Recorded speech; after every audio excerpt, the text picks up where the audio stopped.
রাধে রাধে।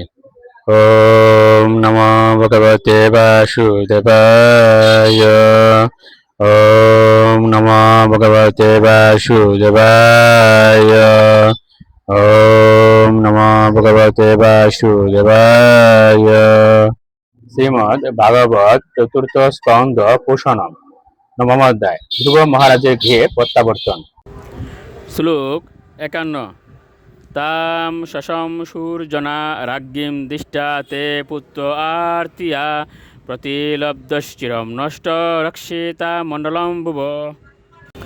অনুবাদ: পূর্ববাসীরা রাজমহিষী সুনীতির প্রশংসা করে বললেন, হে রাজ্ঞী, দীর্ঘকাল পূর্বে আপনার প্রিয় পুত্র হারিয়ে গিয়েছিল এবং আপনার মহা সৌভাগ্যের ফলে এখন তাকে ফিরে পেয়েছেন। আপনার এই পুত্র দীর্ঘকাল আপনাকে রক্ষা করবে এবং আপনার সমস্ত সুখ দূর করবে। শ্লোক 52। ঐব্বরচিতস্তয়ানুনম ভগবান প্রণতার্তিয়া যদনুদেয়িনুদীরা মৃত্যুম জিগুহসু দুর্জয়ম।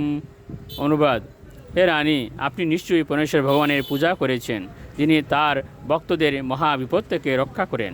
যারা নিরন্তর তার ধ্যান করেন তারা জন্মমৃত্যুর পথ অতিক্রম করেন। এই প্রকার সিদ্ধি লাভ করা অত্যন্ত কঠিন। শ্লোক 53। লাইল্যমানম জনৈরেবম ধ্রুবম সভ্রাতরম নৃপ আরূপ্য করিণীম হৃষ্ট স্তূয়মানো অবিশৎপুরম।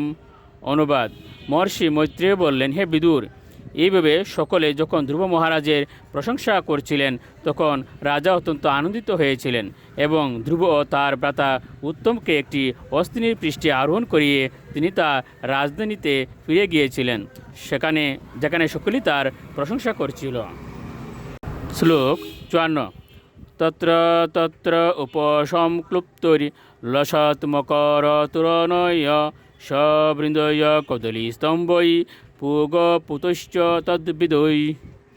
অনুবাদ: সমগ্র নগরী ফুল ও ফলের গুচ্ছ সমন্বিত কদলী বৃক্ষের স্তম্ভ এবং নবীন গুবাক তরুর দ্বারা সাজানো হয়েছিল এবং প্রাসাদ দ্বারে মকর তোরণ রচিত হয়েছিল। শ্লোক 55। চ্যুত পল্লব বাসস্রক মুক্তা দাম বিলম্বী বিয় উপস্কৃতম প্রতিধারম অপাম কুম্ভয়শ দীপকয়।